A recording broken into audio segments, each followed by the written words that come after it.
അന്ന് രാത്രി മുഴുവൻ ഞാൻ അത് തന്നെ ആലോചിച്ചുകൊണ്ടിരിക്കുകയായിരുന്നു. കാലത്ത് കോളേജിൽ പോവാൻ എന്തോ നല്ല പേടി തോന്നി എനിക്ക്. അടുത്തുള്ള ക്ഷേത്രത്തിൽ ഭജന നടക്കുന്നുണ്ടായിരുന്നു, അതും കേട്ടുകൊണ്ടിരുന്നു. വൺ മോർ തിങ് എന്താന്ന് വെച്ചാൽ, പഞ്ചലിംഗ ദർശനത്തിന് പോയ എൻ്റെ അച്ഛനും അമ്മയും ഒരു മാസമായിട്ടും തിരിച്ച് വീട്ടിലേക്ക് എത്തിയിട്ടേ ഇല്ല. അതിന്റെ പിറ്റേ ദിവസം എന്റെ നാട്ടിൽ നിന്ന് എന്റെ വെല്ലിച്ചൻ വന്നു. വെല്ലിച്ച, ശിവലിംഗം, ക്ഷേത്രത്തിൽ ദർശനത്തിന് പോയ നിന്റെ അച്ഛനും അമ്മയും ആക്സിഡന്റിൽ മരിച്ചുപോയി മോനെ. ബോഡി ഏറ്റെടുക്കാൻ വേണ്ടി സിറ്റിയിലുള്ള ഗവൺമെന്റ് ഹോസ്പിറ്റലിലേക്ക് പോയിരുന്നു. എന്താ വരാൻ ഇത്രയ്ക്ക് വൈകിയേ? ഇത്രയും കാത്തിരുന്നു. ആരും വരില്ല എന്ന് ഉറപ്പായപ്പോ മുനിസിപ്പാലിറ്റിക്കാർ വന്ന് ഏറ്റെടുത്തോണ്ട് പോയി.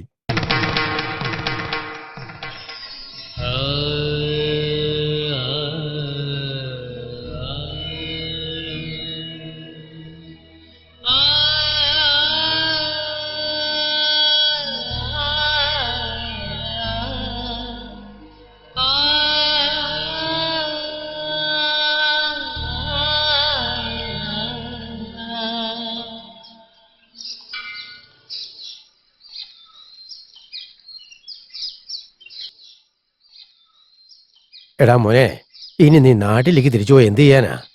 ഒരു വാടക വീടുണ്ട്. നിന്റെ അച്ഛന്റെ കൈത്തൊഴിലെങ്കിലും നിനക്കറിയോ? അതുകൊട്ടറിയത്തില്ല. ഫീസ് അടയ്ക്കാനോ നിവൃത്തിയില്ല. ഇനി തിരിച്ച് നാട്ടിൽ ചെന്നിട്ട് എന്ത് ചെയ്യാനാ? അതുകൊണ്ട് നിന്റെ തീരുമാനം മാറ്റി സ്വന്തമായിട്ട് സമ്പാദിക്കാൻ നോക്ക്. നീ മരിക്കുമ്പം നിന്റെ വിയർപ്പിന്റെ സമ്പാദ്യം കൊണ്ട് വേണം നിന്റെ അന്ത്യകർമ്മം ചെയ്യാൻ.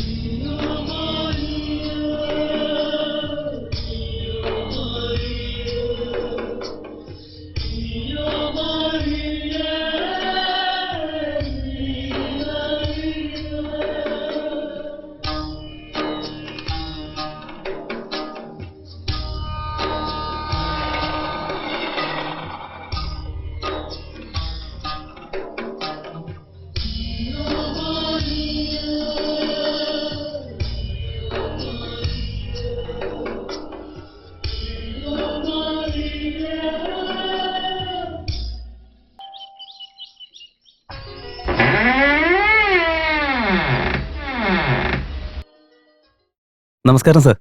അസാദുള്ള ബേഗ് സാറിന്റെ വീടാണോ? യെസ്. നിങ്ങൾ? എന്റെ പേര് ശിവലിംഗം എന്നാ. പേപ്പറിൽ ഞാനൊരു പഴയ കാർ വിൽക്കുന്ന പരസ്യം കണ്ടിരുന്നു. ഒന്ന് നേരിട്ട് കണ്ട് സംസാരിക്കാൻ വന്നതാ. അദ്ദേഹം ഇവിടെ ഉണ്ടോ? ടാബ്ലറ്റ് കഴിച്ച് വാക്കിങ്ങിന് പോയിരിക്കും. എന്തുപറ്റി, അദ്ദേഹത്തിന് ഷുഗർ ഉണ്ടോ? ഷുഗർ ഉണ്ടെന്ന് ഞാൻ പറഞ്ഞോ? സോറി സർ, ഞാൻ എപ്പോഴും ഇങ്ങനെ സംസാരിക്കാം. മനസ്സിൽ വിചാരിക്കുന്നതിനേക്കാളും മുൻപായിട്ട് അത് വായിൽ വരും. എവിടെയാ താമസം? ഇവിടെ അടുത്ത് തന്നെയുള്ള ഒരു മാൻഷനിലെ സാറാണ് സാറേ എന്റെ ഇൻട്രൊഡക്ഷൻ. നന്നായിട്ടുണ്ട്. ഈ അസാദുള്ള ബേഗ് സാർ ഇനി എപ്പോഴാ വരാ സർ?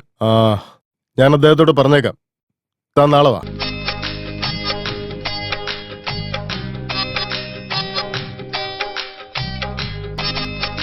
നമസ്കാരം സാർ. ഞാൻ ജോലിയിലായിരുന്നു. പെട്ടെന്ന് സാറിനെ കണ്ടത്, അതുകൊണ്ടാണ് ഇങ്ങോട്ടേക്ക് വന്നേ. അസാദുള്ള ബേഗ് സാറിന്റെ അടുത്ത് പറഞ്ഞിരുന്നോ? താൻ എന്തിനാ കാറ് വാങ്ങാൻ ആഗ്രഹിക്കുന്നത്?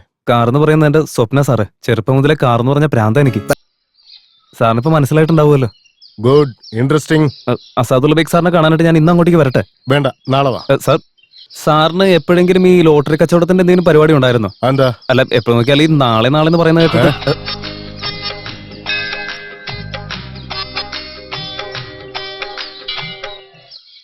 സാർ, സാറെന്താ സാർ ഇവിടെ? എല്ലാ വെള്ളിയാഴ്ചയും അമ്പലത്തിലും പള്ളിയിലും പോയി ഞാൻ പ്രാർത്ഥിക്കും. Beautiful sir. പിന്നെ ഈ കാറിന്റെ കാര്യം അസാദുള്ള ബേഗ് സാറിന്റെ അടുത്ത് പറഞ്ഞിരുന്നു സാറ്?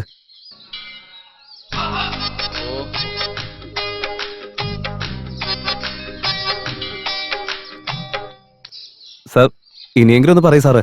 അസാദുള്ള ബേഗ് സാറിന്റെ അടുത്ത് സംസാരിച്ചിരുന്നോ? നിനക്ക് എന്താ ജോലി? അതിനെ കുറിച്ച് ഞാൻ പറഞ്ഞു തരാമല്ലോ.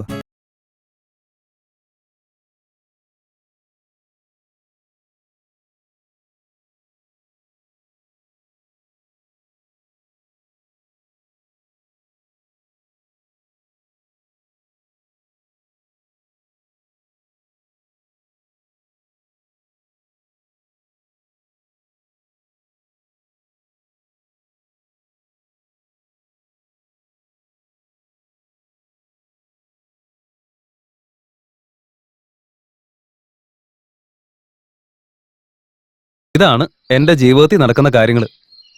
താനൊരു കാര്യം ചെയ്യും. ഞാൻ നാളെ വരട്ടെ? Correct sir. അയ്യോ, ഇതാണ് ആ കാറ്.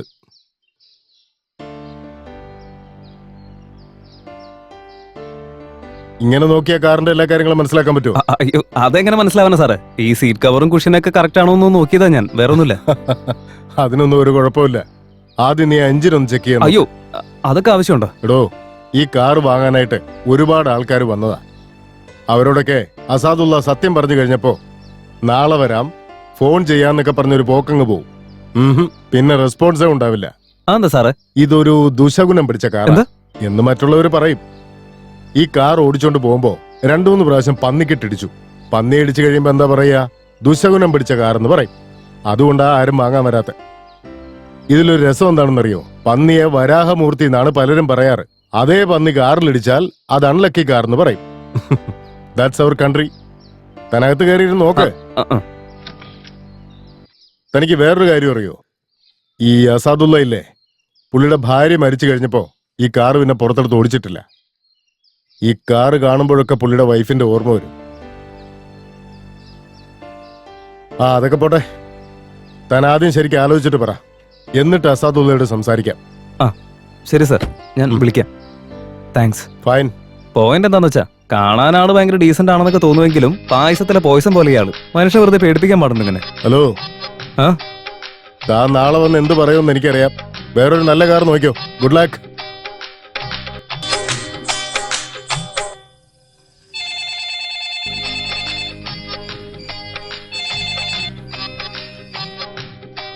സാർ, ഞാൻ ശിവലിംഗാണ് വിളിക്കുന്നത്. അസാദുള്ള ബേഗ് സാർ അവിടെ ഉണ്ടോ?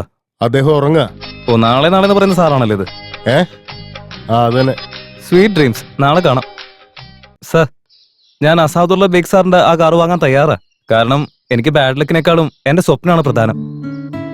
ഇനിയെങ്കിലും എനിക്ക് അസാദുള്ള ബേഗ് സാറിനെ കാണാൻ പറ്റുമോ സാറേ? അതിനു മുമ്പായിട്ടൊരു കാര്യം പറയാം.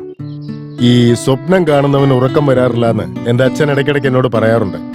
അതേപോലെ അവർ country needs people like you. സത്യമാണോ സാറേ? മനസ്സിലായില്ലേ? അല്ല, എനിക്ക് മനസ്സിലായില്ല.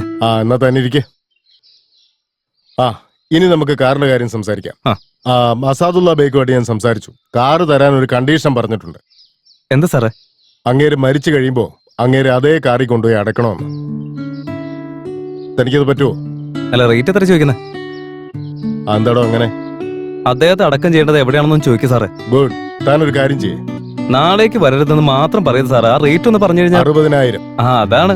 ഫിക്സ് ആവാൻ വേണ്ടി കാത്തിരിക്കായിരുന്നു. ബാക്കി പൈസ ഉണ്ടാക്കാനുള്ള ഓട്ടപ്പാച്ചിലായിരുന്നു എനിക്ക്. മാഡം, ഇവിടുത്തെ ലോൺ സെക്ഷൻ എവിടെയാ? അതാണോ? ഓക്കെ. ഇതുപോലെ എന്നെ കഷ്ടപ്പെടുത്താനാണ് നിന്റെ ഉദ്ദേശമെങ്കിൽ വല്ല ഉറക്ക ഗുളികയും കഴിച്ച് ആത്മഹത്യ ചെയ്തിട്ട് നിന്റെ പേര് ഞാൻ എഴുതി വെക്കും. മനസ്സിലാവുന്നില്ല അല്ലേ? പട്ടിയെ പോലെ കഷ്ടപ്പെട്ട് കാശ് ഉണ്ടാക്കുകയും വേണം, വീട്ടിൽ വന്ന് വീട്ടുജോലി ചെയ്യുകയും വേണം. നിനക്കൊന്നും പറഞ്ഞ മനസ്സിലാവേ? വെക്കടി ഫോൺ. ചെറുപ്പത്തിലെ കല്യാണം കഴിച്ചത് ഏറ്റവും വലിയ മണ്ടത്തരമായി. അതുപോട്ടെ, നിങ്ങൾ ഇരിക്കും. നമസ്കാരം സാർ. നിങ്ങൾക്ക് എന്ത് സഹായം വേണ്ടേ? കാർ വാങ്ങാനായിട്ട് എനിക്കൊരു ലോൺ വേണമായിരുന്നു. ഓ ശരി.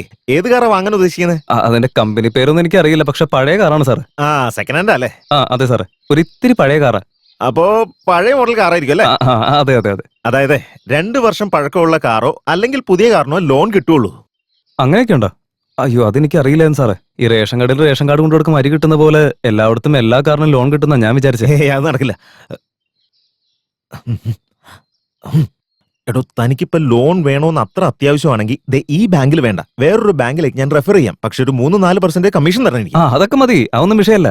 വെള്ളം മഴയത്ത് കിട്ടിയാ എന്താ, ടാപ്പിൽ നിന്ന് കിട്ടിയാ എന്താ, നമുക്ക് വെള്ളം കിട്ടിയത് തന്നെ വലിയ കാര്യമല്ല സാറേ. താൻ വലിയ തമാശക്കാരനാണല്ലേ? അപ്പോ താൻ എവിടെ ഈ ജോലി? ഒരു പ്രൈവറ്റ് കമ്പനിയില്ല. സാലറി സ്ലിപ്പ് ഉണ്ടോ? അയ്യോ ഇല്ല. ഇൻകം ടാക്സ് കെട്ടാറില്ലേ? കറണ്ട് ബില്ല് തന്നെ ഞാൻ അടയ്ക്കുന്ന ലേറ്റ് ആയിട്ടാ. ഇതിന്റെ ഇടയിൽ ഞാൻ ഇൻകം ടാക്സ് ഒക്കെ എവിടെ നിന്ന് കൊടുക്കാനാ? അതൊക്കെ പോട്ടെ, പാസ്ബുക്ക് ഒന്ന് കാണിച്ചാ നോക്കാം. അക്കൗണ്ട് ഇല്ലാത്ത പാസ്ബുക്ക് എവിടെ നിന്ന് കൊണ്ടുവരാനാ? ഇലക്ഷൻ ഐ ഡി എങ്കിലും ഉണ്ടോ തന്റെ? ഇല്ലെന്നേ. ഒക്കെ പോട്ടെ, റേഷൻ കാർഡ് അതുണ്ടായിരുന്നു, പക്ഷെ 6 മാസം മുൻപ് അത് കാണാതെ പോയി. അതും പോട്ടെ, വീട്ടില് ലാൻഡ് ലൈൻ ഫോൺ ഉണ്ടാവുമല്ലോ? ലൈൻ ഉണ്ട്, പക്ഷെ ഫോണില്ല. അഡ്രസ് പ്രൂഫിന് ഇപ്പൊ എന്താ തരാൻ പറ്റുക? എന്റെ കയ്യിൽ ഇപ്പൊ ഒരു വാടക റൂം മാത്രമേ ഉള്ളൂ സാറേ. ഇതൊന്നും ഇല്ലാണ്ട് താൻ ഇവിടേക്ക് എന്തിനാടോ കയറി വന്നേ? സിറ്റിയിൽ ഫോണിനും ബാങ്കിനും കിട്ടുന്ന മര്യാദയുടെ പകുതി പോലും ഒരു മനുഷ്യനാരും കൊടുക്കുന്നില്ല. സോറി സാറേ. എന്ന് കരുതി ഞാനിപ്പോ 60,000 രൂപ നിനക്ക് ഉണ്ടാക്കി തരണോ? സാർ എനിക്ക് മുഴുവനായിട്ട് തരണമെന്നല്ല, 30,000 തന്നാൽ മതി. ബാക്കി 30,000 ഞാൻ എവിടെയും സംഘടിപ്പിച്ചോളാം. എന്റെ മോളെ നിനക്ക് കെട്ടിച്ചേരാന്ന് പറഞ്ഞല്ലേ? അപ്പൊ നിനക്ക് പറ്റില്ല. പിന്നെ ഞാൻ നിനക്ക് കാശ് തരുന്നത് എന്തിനാടാ? അല്ല സാറേ, അത് പിന്നെ നമുക്ക് ആന മെലിഞ്ഞാൽ തൊഴുത്തി കെട്ടാൻ പറ്റില്ലല്ലോ സാറേ.